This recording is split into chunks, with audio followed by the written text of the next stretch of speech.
this is it. This is already cooked. Now we have to slice it. Now I have chapati here, homemade chapati or roti or kubos, and with ketchup. And then we have to slice now so that we can taste what is taste of this Spanish egg omelette pecha. Ayan, so ilagay natin dito. And then lagyan natin ng ketchup. Or ilagay natin itong kalahati. Ayan. Nako, sarap. And then, lagyan natin ng ketchup. Or if you don't like to eat with chapati, just only eat this one with ketchup. So, lagyan natin ng ketchup. Ayan.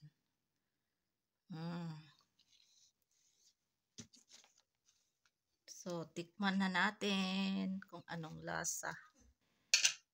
Ganyan natin, fold natin. Ayan. So, kain tayo.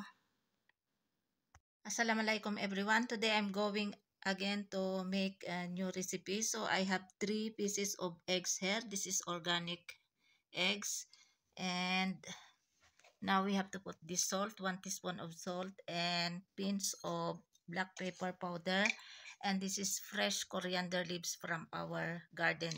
If you have this spring onions, then you can add also, but I don't have spring onions, so I use only this coriander leaves. Now we have to mix like this, or we have to beat like this.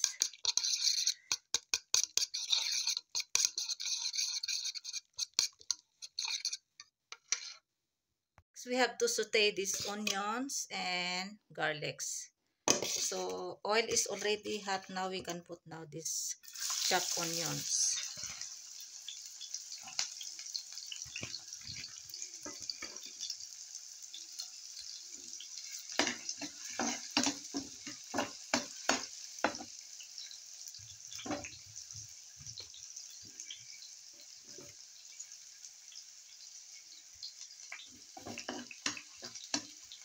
No need to brown this onion, so we can put now also this garlics.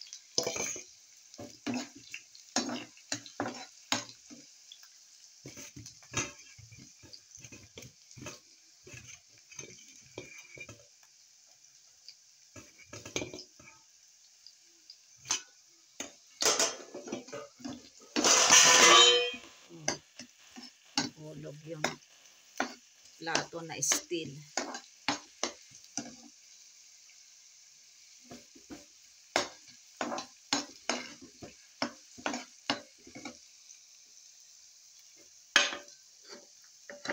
Now we can add 2 medium sizes of what you call this, potatoes, organic potatoes. Then I slice like this.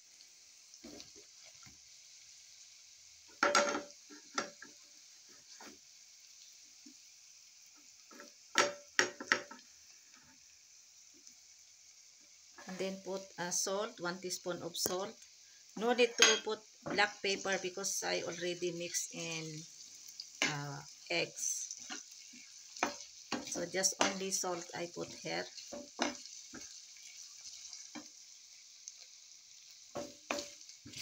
Now we cook this one, potatoes and onions and garlics, just only half cook.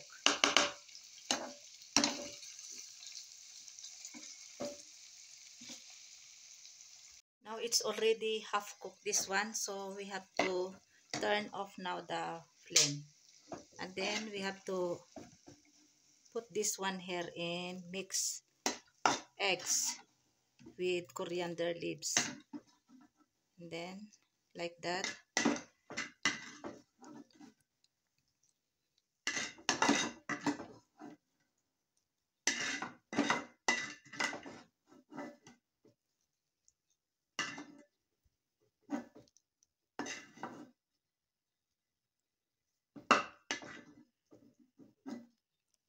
And then we have to add more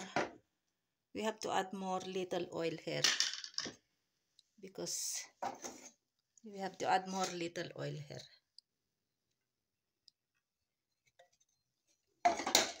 And then we have to turn on again the flame. Now we have to mix this one until this oil become hot. This is similar egg omelette or egg pizza. Egg pizza omelette. Ayan.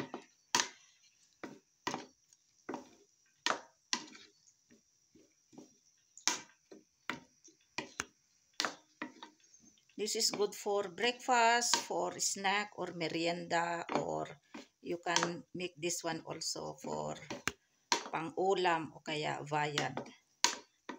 Or you can shawarma, you can use any kind of bread or this chapati or roti. So oil is already hot. Now we can put now this one here. Bismillah.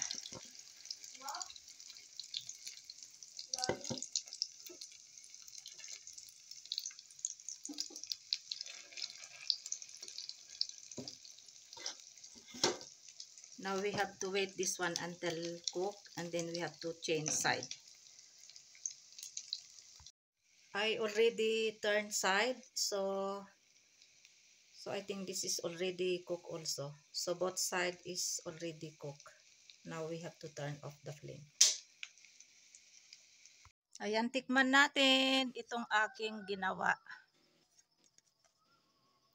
Bismillahi wala barakatila.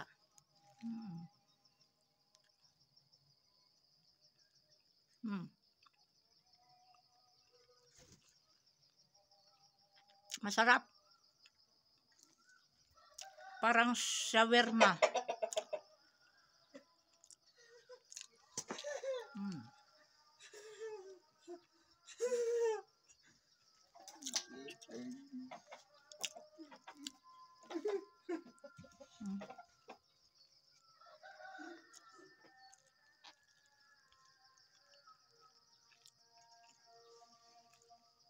Sarap.